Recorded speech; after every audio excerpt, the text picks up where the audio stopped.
Today we're covering Enigma, who is kind of difficult to pin down. I think as we go into the national season, we're going to have a lot of unrefined deck lists, but I do think that there's probably some consensus at this point. I hope that this list is somewhat helpful in getting you started in learning the hero. So what is the point of Enigma, right? So Enigma is, of course, the new Misfail hero that synergizes with Chi and cares a little bit about spectral shields, but I really think a lot of the deck is really built around Cosmo. So the new weapon, which benefits you for having ward on your auras, which is basically your win con in terms of damage. So between these two, we're kind of looking to Chi sometimes, but mostly trying to generate a spectral when we can, get free value, but more importantly, doing pretty decent value cycles between playing a ward, attacking with it, and then having it blow up and prevent damage on the next turn. If you can ever break the math where you get to keep a ward for, let's say, like 2 attacks before it dies, you're normally way above rate, and we can kind of get into like the nebulous value of stuff like this in Illusionist, right? This would be kind of similar to Dromai, the way that those dragons work in terms of value, where like an Asvalai is worth, let's say 5 because it attacks for 3, they send 2 damage into it, but if it attacks twice, then it's now worth 8. So something like that, right? So between these two, we got to fill out the rest of the deck to work with that. So we have Tunic.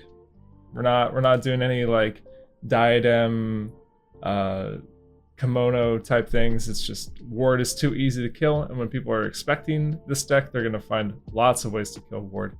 So we just want the value when we can. Footsteps should technically be in the sideboard, and it should be flipped around with Pathway. These kind of are interchangeable. There's some matchups where I really do want Footsteps. There's some matchups where I think that Pathway is better. Pathway, I think, has a higher ceiling just because it really is kind of like a block 3 equipment, which is like pretty solid, and you don't really care about losing Phantasm. So I would probably say I'm running Footsteps into less matchups than I am Pathway, but there are some matchups where you really want it. Ninja is one that comes to mind. You really want to be able to block wide, something like Mechanologist as well. They close the chain a lot, you're able to get extra value out of Footsteps as well. Even in things like Pistol Dash, right? So every time you pay 1, you're just resetting and blocking 1 more. Let's talk about Traverse, because I think Traverse is absolutely insane. I think this card is really powerful. I think that Zen will definitely play this. I think Enigma will play this 100%. I think I'm even at the point where I'm just cutting Balance of Justice entirely, because this just draws you a card, right? As soon as you transcend, you block 2 with this. After you pitch your Chi back into your deck, and it just blocks 2 and just draws you a card. And it draws you the most relevant card in your deck, which is a blue and also a Chi. So I don't even know what to quantify this as, but all I'll say is it's kind of a broken equipment. Now, time will tell if it's too strong, but this kind of consistency is like really scary. And I think it's an amazing tool for this deck to have. You just, as soon as you have the Chi, which is the hard part, right? You do have to get the Chi into your deck, which means you have to transcend, you have to pitch, you have to get it in. So it's not like you just start with this and it's immediately worth the max amount. But when you think about it, being able to tutor a blue on your headpiece is pretty insane. Uphold Tradition is here. I don't like either arm piece. They're both kind of mediocre. Wave of Reality was also in the maybe board. I was running that for a little bit. It is kind of good with Mirror Guy, the manifestation, because giving the extra +1 gives it an extra ward, so it's worth 2 extra damage. And it has ward 1, so it's not terrible. But, I was kind of hoping for a legendary piece in the arm slot, right? If I could go back in time and just like barter with them to put, the Pathway slot in the arm slot, that would be fine, right? Meridian is obviously good, but we already have something that's serviceable. This is serviceable for the deck, but it could be better, but it has uses. So let's go into the main core. Phantasmaclasm should be technically in the sideboard. Something I've noticed with Enigma is that because you're mostly ward based, you don't really have a way to actually like demand stuff from your opponent. So this is also technically in the inventory, but at this point in the game's meta, I think this should probably just become main board. So don't really read too much into the way I've split this up. But Phantasmaclasm and CNC are both disruptive tools, right? So they allow you to engage with your opponent and actively try to stop whatever it is that they're doing. Phantasmaclasm is really powerful, right? If it hits the right card, you can take a combo piece from hand, you can take their blue, and if they don't redraw the blue, then maybe their whole turn doesn't work anymore. Or you take like their only red threat. And in most decks right now, this is just going to be a 3 for 9. While KO does have a lot of poppers, once we go a little bit further into the depths of what we're expecting for the metagame, poppers become a little bit light, right? So even though this deck doesn't really run Phantasm, you're probably going to get away, and this a lot of the times it will probably just be a 3 for 9, which is already wildly above rate, right? But then you also have the additional effect of getting to disrupt your opponent's hand. We have Miraging. This is just a solid finisher, right? So if you attack with a ward with Go again and you have some resources floating, this is just a nice 1 for 7 at the end that punishes your opponent for popping it, right? Which is amazing.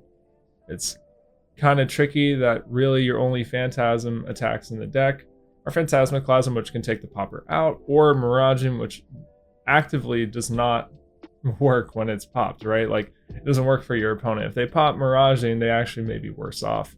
So it's a pretty cool card to have in the deck, right? I think this is super integral.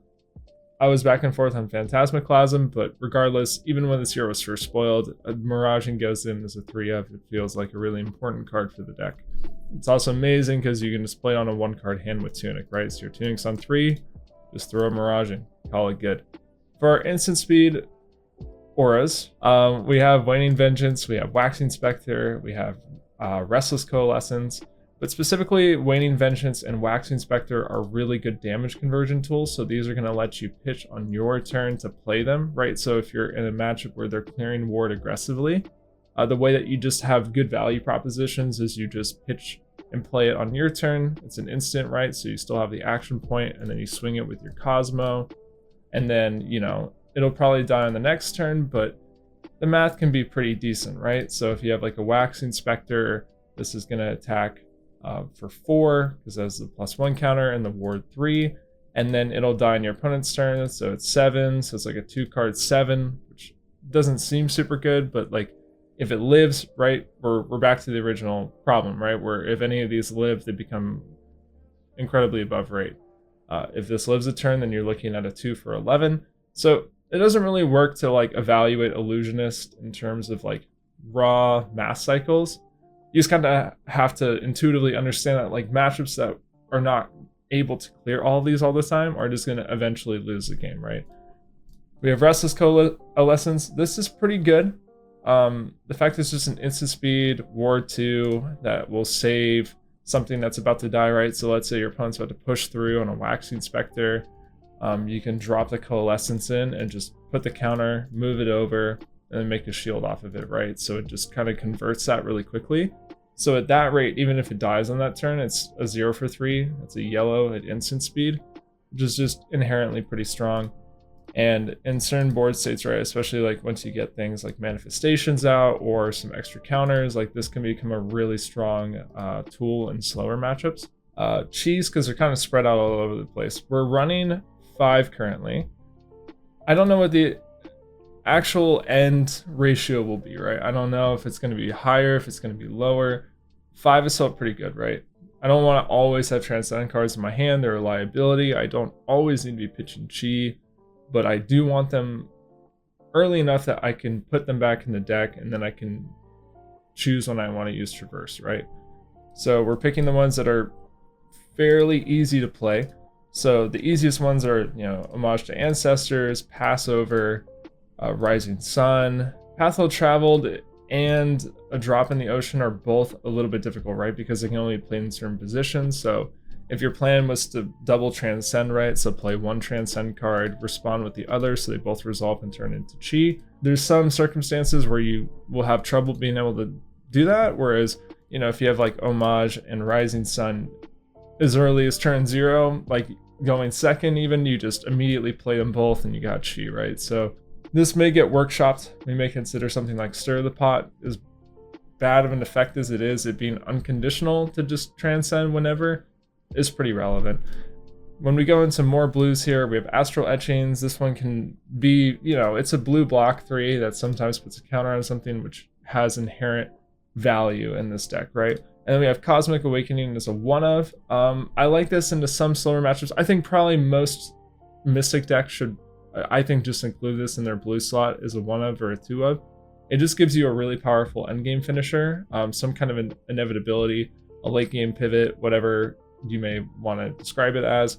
And it's a very low cost, right? Because you just pitch this, it's a blue, or it blocks 3 if you really need to. But if you just pitch it, then you're really not even trying, but you're going to end up with a pitch stack that's insane, right? Because you just pitch one of these early game, you just forget about it, you're pitching chi, and then, like 10 turns later, you're like, oh, I just got 20 damage. Where'd that come from? So I think it's pretty powerful. I don't think it should be your win con, but I like it as a utility blue that just gives you some inevitability into slower matchups. Essence of Ancestry Mine is pretty powerful, right? So base we're talking about is a blue block 3. Checks all the boxes.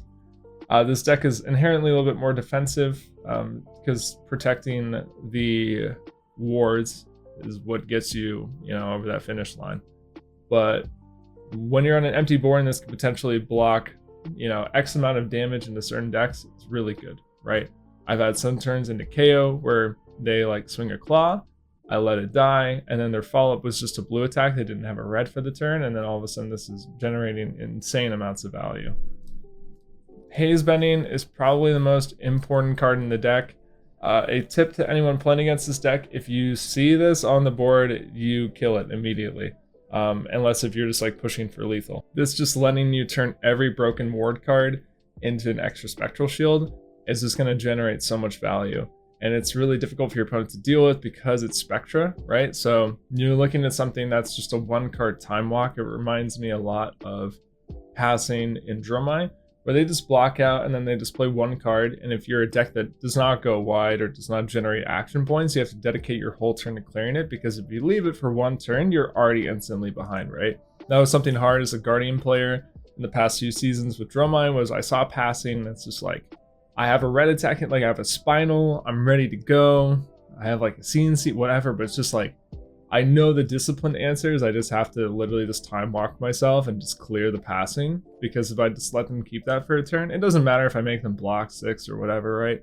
Now I'm behind, right? Because now their next hand is going to push a Kyloria with no Phantasm.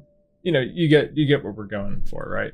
So you have the same problem here. We actually have not 6 of those, because Shimmers is also in here. I think Shimmers is maybe less of a priority if you're a faster deck, right? If you're clearing wards aren't getting counters, so it doesn't really matter a whole lot. Obviously this is still powerful and you should still try to clear it if you're given the option, but depending on what kind of deck you are, I think sometimes you can ignore Shimmers. I don't think you can really ever ignore Haze Bending. Levels of Enlightenment, what do you want me to say? Just you read the card. It's a crazy blue. It's a crazy blue. They call it B Strike for a reason. So obviously, if we can pitch and play an aura and attack with a few things with the Cosmo and then play this, we can make this card really crazy, which is just really good to have in a blue slot. Obviously, we're probably not taking damage or trying to pivot with this or anything like that, but the fact that if you're given the spot, right, let's say your opponent just takes their whole turn off because they do the correct thing, which is clear the Haze Bending, you draw levels, you can absolutely punish your opponent for, even though that you're a slower blue dense deck, you can still output something crazy, right? Which is important. Manifestation is a really tilting card. So I've been playing this in testing, I've had to practice into this, and Manifestation is nuts, right? This is probably your biggest reverse pivot, where you're just going to go grab your chi and you're going to play your Manifestation. It's going to attack for 8 and then it's going to block for 4. If you just do it with your tuna counter, so you're looking at what, a 2-card 12 with 2 blues, but and when this thing sticks, and sometimes it will stick if you're protective enough, right? A spoiler alert, you can protect this thing. You will just steal the game with it. You will steal the game with it. If you want to throw another blue in there, then you're looking at triggering Uphold Tradition as well, and then getting an extra +2 on both ends, right? Because it's just nuts, right? So you have the ward 4, and then you have the extra counters, and so it'll increase the ward, so it increases the damage, but then it also increases how much it'll prevent. It's a nuts card. It's crazy. They could have made this a red, and it would have been perfectly fine. The fact that this is a blue as well means that if you're in a position where you don't have, you know, the chi or whatever, you just pitch it. It's like nothing ever happened. It really is crazy, and this card is very powerful. Rage Spectre, it's interesting. It's a blue block 3. It's good when you're trading a late game and your opponent is like efficiently clearing your board, and you're just keeping like smaller 2-card hands because you're both at like single-digit life totals. In all other circumstances, I think the card is kind of bad because it really only works when you are behind or ahead, right? So let me break that down. When you're ahead and it's swinging for ward 6 because your opponent can't clear your board, you're probably in a position where like it doesn't really matter what ward you had, right? Like let's say you're playing in a Guardian, like sure, this is speeding up the clock a little bit, but if this was any other ward card, it probably wouldn't really change the outcome of the game, right? And if you're behind, because like the use case of this is like the fact that you get your action point and you attack for 6, right? If your board is clear. The problem is if you're behind, your opponent doesn't care about getting hit for 6. You care more about the fact that you spent 2 cards to prevent 1 damage, right? Because when you are down on tempo, the relevant part of this card is the ward 1, right? Because that's the defensive, you know, ward, which is where you're at in the game. So the problem is like when you're ahead, ward 6 is negligible. When you're behind, ward 6 on your turn is negligible, but ward 1 is way worse. And everything else is kind of bad, right? But the one universal case for it is that when you're trading late game, it is a pretty powerful 2-card hand. If it requires your opponent to block, right? If it requires your opponent to block with the card, then I think that Rage Spectre is a really good blue. In all other circumstances, it's kind of mid. Sacred Art, it's cracked. This just lets you pivot into basically any deck. This is also something you want to try to look for in terms of a pivot. This can just lock some board states in really tight. Depending on what matchup you're in, this can also just kind of decide the game based on how early and what circumstance you find this. I think this is a really skill testing card. I don't have any heuristics for it exactly yet. I purely play it based off vibes. So I'm saying that as someone who's been playing for like 2.5 years. So yeah, sorry if it's not a very helpful answer, but I don't know enough about this card. I just play it when it feels right. We have 2 Unraveled Aggression. This can be another good traverse target, but the problem is it does conflict with when you want chi, right? Both of these cards are, you want to always have chi when you draw them, which is the power of the headpiece, but this is competing with Manifestation. But, you know, 3 for 5 from Arsenal is not bad, right? You're kind of looking at a blue and movable with no upside on the text, but every once in a while you're going to get to draw an extra card, so it just smokes blue and movable out in terms of value. So we're running it, right? We got Warmongers because, you know, those, why not play it? Blue block 3 doesn't affect your deck at all. It lets you transcend as well, right? Because you can play the Warmongers and then transcend with your transcend card. So pretty powerful. When we go into the inventory, we got some stuff, right? We got Battlefront Bastions. We're going to probably run these into like Assassin and a Ninja where we want to block wide. We're going to run these into Prism. The Mirror I'm not super sure about because, as you can see, not too much Phantasm. We got CNC. We're going to bring this into pretty much everywhere. Honestly, let's go ahead and just clear up some confusion. I can't imagine what decks you're not playing this card into. So there we go. We fixed it. We got Essence of Ancestry Body. You're going to want this into decks like KO, right? This is really good into KO. I don't really have the mental space right now to go through every single deck in the game that probably cares about this card. But if you can take the heuristic of thinking about KO, right, where they're going to attack with one thing, right? So a deck that at least attacks twice in a turn, where they can clear this, right? So if they go Mandible Claw, and then this breaks, and then all of a sudden they throw, like, when they would throw like a Bare Fangs or a Swing Big or a CNC, an entire card is negated, right? And it's still block 2 when it blocks like the first attack, right? So, I mean, this also works into other, you know, decks that go a little bit wider, right? Where you care about preventing a large amount of damage. And something like Ninja, it's less relevant because they can go so wide that they can just, you know, like negate the effect, right? So you're kind of looking at more mid-range style decks that just have a more clear-cut game plan. So think about something like Boost Dash, right? Like that one can be a little bit harder because they can like decide to boost a lower power card, but in the certain hands, right, it is just as good, right? Like if their hand was going to be like boost a card, red 0 to 60, or like red throttle, red zipper hit, something like that, like you're now negating like 5 or 6 damage off of this, right? So I think you want this probably into most aggressive matchups, but like I honestly kind of like it into like the mid-range decks, because the mid-range decks are those kinds of decks that attack like maybe only twice in a turn, and they really like save that red attack for the second one. So think something like Tekla Boston, where they go Tekla Leveler with Go Again, and then they play like War Machine or something like that. But card's inherently powerful. We can stress about the details later. We got some D-Reacts, we got a Fate Foreseen and Sink Below, we got a Movable. Right, you're bringing these probably into honestly most decks. I just have them in the sideboard just to give you some breathing room on how you want to view this. People sideboard in different ways. So if you're the kind of person that likes adding a bunch of cards from your sideboard to fill out your 60 for every matchup, this is probably more suited for you.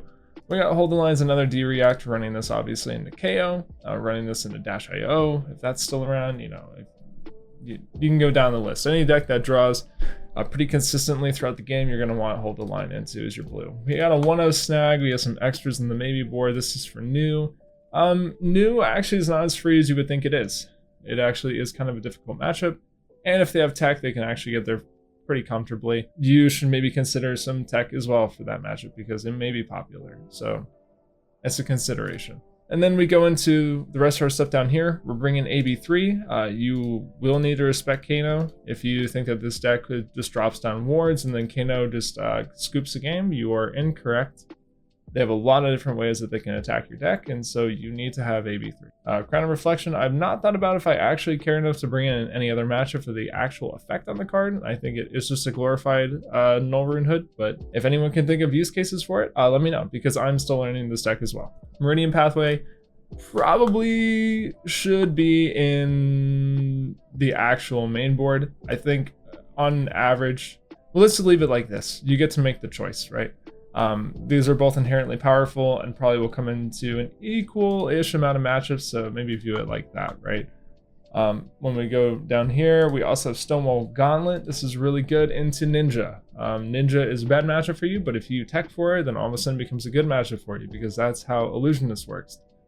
If you ever have a bad matchup, LSS has probably printed you a perfect answer for the matchup, and you just haven't thought about it. So I don't know. Here we are. So you have a answer for your bad matchup, which is pretty nice. And I think this card into certain matchups is insane. If you're playing this into, like, let's say Katsu, and they go for like a full bonds line, like you're looking at something that's maybe gaining you 4 or 5 value on the arm piece, like that's nuts. Like we're getting into Lynx territory. A notable exclusion is 10K. 10K was probably my favorite card spoiled, and I'm so sad that that card is bad.